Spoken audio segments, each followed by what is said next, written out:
One guy was walking down the street, and on his way, he sees a beautiful chick with a very short skirt. The guy approaches her and says to her, "My God, you're so hot. With this kind of look, I've got to screw you. Nothing can be avoided, and no matter what, I've got to screw you." The chick is very shocked, and she asks him, "What? In the middle of the street?" The guy answers, "I've got to do it in the primary opportunity. So I'll give you an offer. I'll drop 500 on the floor, and while you pick it up, I'll be able to do everything I want, okay?" The lady seems to look intense. Then she decides to call her friend. She told her friend the story, looking for some advice. The friend says, "It's not a big problem as long as you pick up the 500.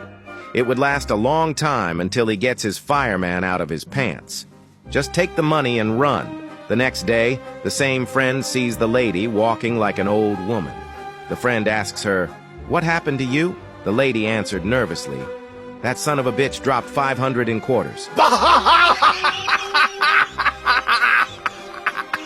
Mother was working in the kitchen listening to her 5-year-old son playing with his new electric train in the living room. She heard the train stopping, but her son saying, "All of you sons of bitches who want off, get the hell off now, 'cause this is the last stop, and all of you bastards who are getting on, get your ass in the train, 'cause we're going down the tracks." The horrified mother went in and told her son, "We don't use that kind of language in this house. Now I want you to go to your room and stay there for 2 hours. When you come out, you may play with your train, but I want you to use nice language." 2 hours later, the son came out of the bedroom. Emperor resumed playing with his train. Soon the train stopped Emperor. The mother heard her son say, "All passengers who are disembarking the train, please remember to take all of your belongings with you. We thank you for traveling with us today and hope your trip was a pleasant one." She hears the little boy continue, "For those of you just boarding, we ask you to stow all of your hand luggage under your seat. Remember, there is no smoking on the tray. We hope you will have a pleasant and relaxing journey with us today." As the mother began to smile, the child added, "For those of you who are pissed off about the 2-hour delay, please see the bitch in the kitchen."